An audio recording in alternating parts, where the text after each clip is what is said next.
पहले ही चेताया था। पाकिस्तान ने कहा था कि राइजिंग लायन होने वाला है, ऑपरेशन को लेकर चेतावनी दी थी ईरान को।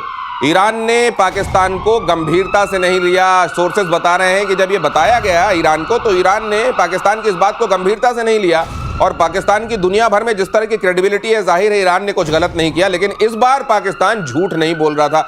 इतनी पुख्ता सूचना पहुंची कैसे पाकिस्तान तक, मेजर साहब? देखिए, मैं आपको बताता हूं, ये भी बहुत बड़ा एक छलावा है, बहुत बड़ा झूठ है। पाकिस्तान क्या करता है, देखिए, पाकिस्तान ने ईरान को धोखा दिया, लेकिन पाकिस्तान एक होमोजीनियस एंटिटी नहीं है। जैसे पाकिस्तानी अमेरिका के साथ भी खेलते हैं और चाइनीज को भी अब्बू बना रखा है, उसके दो दो अब्बू हैं, राइट?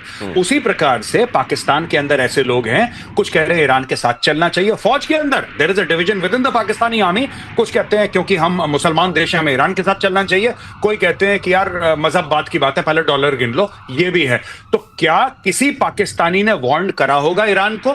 मुझे ऐसा लगता है कि जरूर करा होगा, लेकिन एज अ स्टेट, अगर मैं कह दूं कि आसिम मुनीर ने फोन उठा के पेज़ेश्कियां को बोला या फिर खमेनेई को बोला कि साहब आपके ऊपर अटैक है, ये लोग कभी नहीं करेंगे। ये लोग कभी नहीं करेंगे। इनको पता है अमेरिका इतना मारेगा, सारे फंड्स इनके बंद कर देगा। हाँ, किसी पाकिस्तानी ने करा होगा, but from a state level, as a national policy, no वे।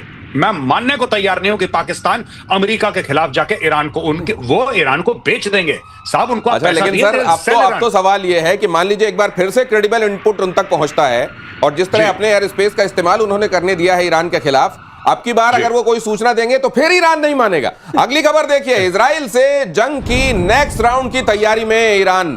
चीन के साथ मिलकर इजराइल से टकराने की तैयारी। ईरान ने भी चीनी मदद से मिसाइल ठिकानों को मजबूत किया।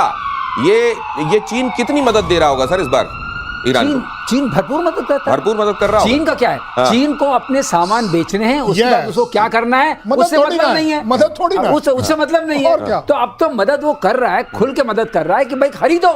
तो ये वॉर फाइनेंस में सर जो मदद होती है, क्या वो इस तरह की होती है, मैं तेरे को बेच रहा हूं, यही बहुत मदद कर रहा हूं? मैंने बेचकर आपको ऑब्लाइज किया है। अच्छा, बेचकर ऑब्लाइज कर रहा हूं, ये ज्यादा बड़ी। देखिए कि अमेरिका ने सैंक्शन लगा रखा है और मैं आपको दे रहा हूं हथियार, फिर भी। उससे बड़ी बात यह है कि मैंने बेचा और आप तक पहुंच भी गया। अच्छा, अभी तो बेचा है, पहुंचा क्या है? पहुंचा क्या है? ये कह रहे हैं हम तैयारी कर रहे हैं, पहुंचेगा तब ना। और दूसरी बात जो आप कह रहे थे, पाकिस्तान से इनपुट शायद दिलवाया होगा इजराइल ने या अमेरिका ने। इनको इनपुट दो, ये नहीं मारेंगे। अच्छा अच्छा अच्छा अच्छा, ये भी बात होती है। अगर पाकिस्तान के जरिए इनपुट जाएगा तब तो कोई भरोसा नहीं करेगा। अगली खबर देखिए, सीज़फायर के बावजूद ईरान में मोसाद का ऑपरेशन जारी है। मोसाद के टारगेट पर ईरान के टॉप अधिकारी घात लगाकर खमेनेई के करीबियों की हत्या की साजिश हो रही है। अयतुल्ला खमेनेई भी मोसाद के रेडार पर हैं। ये खबर ऐसी है जो हर कोई जानता है, लेकिन इसमें मोसाद लगातार कोशिश कर रहा है। इसमें नया एंगल यह है। अगली खबर फ्लैश कीजिए, भारत की ताकत से घबराया पाकिस्तान, परमाणु बम वाले बयान से लिया यू टर्न।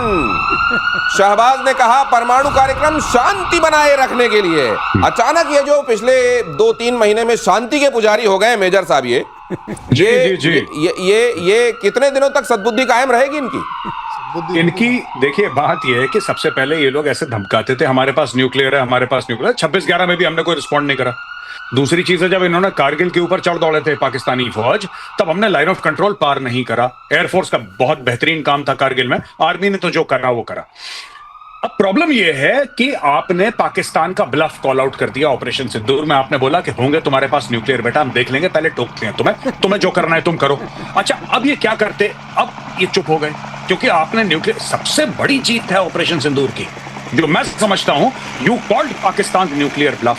अब इनको यही तो बोलना है। जो लोग कह रहे थे कि भारत की जमीन में घास नहीं उगेगी और 3-3 पुश्त तक भारत में कोई बच्चा पैदा नहीं होगा और भारत बिल्कुल ऐसा हो जाएगा, नस्ते नाबूद, पता नहीं काबूद बबूद, पता नहीं क्या क्या बोलते हैं, ये सब हो जाएगा। आज की तारीख में वही पाकिस्तान कहता है कि नहीं, ये तो शांति प्रिय है पूरा हमारा मामला, इससे तो हम बिजली निकाल लेंगे। जैसे ये ISPR डीजी ISPR के पिताजी आदरणीय इनके अब्बू जी जिन से बिजली निकालते थे, अब ये लोग निकालेंगे बिजली एटम से। ये कह रहे हैं ये लोग इट्स मेंट फॉर पीसफुल, और कह रहे हैं डेटरेंस के लिए, अगर कोई हमारे ऊपर हमला करे। तो मैं ये जानना चाहता हूं कि वो सब जो थ्रेट्स थी वो कहां गई यार? वो जो थ्रेट्स थी कि हम मिटा देंगे नामो निशान और दिल्ली बर्बाद कर देंगे और बंबई को राख में मिला देंगे, आजकल कहां है पाकिस्तान? चुप एकदम, क्योंकि आपने बोला कि तुझे जो करना है कर बेटा, हम देखते हैं। और ये ले मिसाइल, और हम मारेंगे न्यूक्लियर, बेटा दूसरी ले। अब मुंह खोला, मुंह के अंदर जाएगा ब्रह्मोस तेरे। अब ये चुप हो गए, अब ये कुछ नहीं बोल रहे। अब ये शांति प्रिय हो गया अचानक इनका। वो शांति तो आनी थी। देखिए, जब से उनका न्यूक्लियर, सब लोग बात कर रहे हैं ब्लफ को, वो न्यूक्लियर प्रोग्राम शांत पता है क्यों हुआ है? क्योंकि एक प्राइम मिनिस्टर ने डिक्लेयर किया है न्यूक्लियर ब्लैकमेल अब आगे भी नहीं चलेगा। अब आज के बाद तो शांति हो गया ना। आप इस्तेमाल तो जब ही करोगे। और एक सेकंड के लिए आप एक बात बताइए, राजनाथ ने क्या कहा कि ये हमारा जो सेकंड नो फर्स्ट यूज है, ये इसका मतलब ये नहीं है कि पत्थर से बंधे हुए। यस, अगर हमको तुम्हारे जैसे दुष्ट से निपटना होगा तो फिर ये सेकंड स्ट्राइक नहीं होगी, रिव्यू कभी भी हो सकता है, रिव्यू किया जा सकता है। ईरान के परमाणु कार्यक्रम से जुड़ी यह खबर देखिए, परमाणु मोर्चे पर ईरान को तगड़ा झटका लगा है।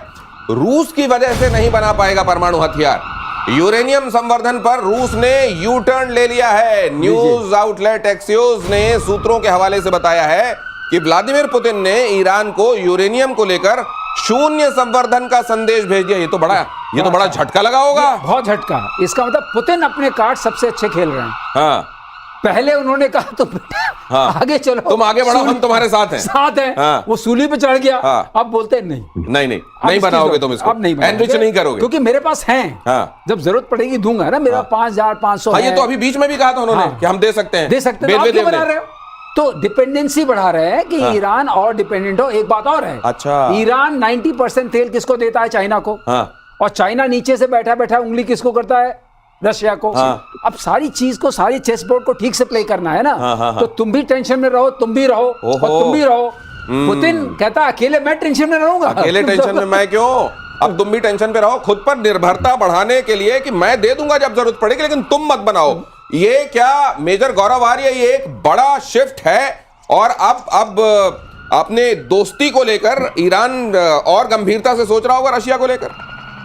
नहीं, देखिए बात यह है ना, इसमें मैं बताता हूं दिनेश भाई, सबसे बढ़िया पॉलिसी भारत की है, अकेला चलो रे।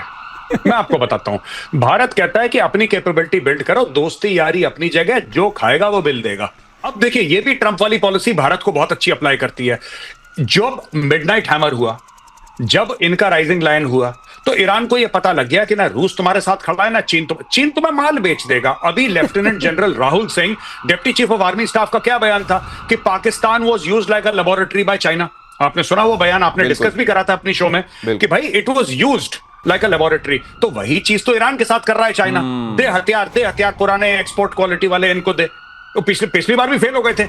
अब जब रूस मना करता है कि यूरेनियम वाला मामला बंद करो, क्यों? क्योंकि कल ही ट्रंप ने अनाउंस करा है कि टेक्नोलॉजी पार्टनरशिप हम चाइना के साथ कर रहे हैं, जिसमें एक कंपनी सीमेंस भी है जिसका नाम लिया है कि भाई टेक्नोलॉजी पार्टनरशिप हम चाइना के साथ कर रहे हैं। और अब इसने पूरे इलेक्ट्रॉनिक्स की फील्ड में we will partner with China. अब आप चाइना के साथ पार्टनर कर रहे हैं। आप देखिए ना किस तरीके से पूरा चेस बोर्ड प्ले आउट कर रहा है। ये है पूरी बिसात। और अगली खबर इसी नोट पर देखिए, डीआरडीओ और वायुसेना को मिली बड़ी कामयाबी। स्वदेशी मिसाइल अस्त्र का सफल परीक्षण। स्वदेशी रेडियो फ्रीक्वेंसी सीकर का उपयोग किया गया। सुखोई 30 MKI से लॉन्च किया गया इस अस्त्र को। सर दिनेश, इसमें मैं आज बहुत खुश हूं, क्योंकि मेरे जमाने में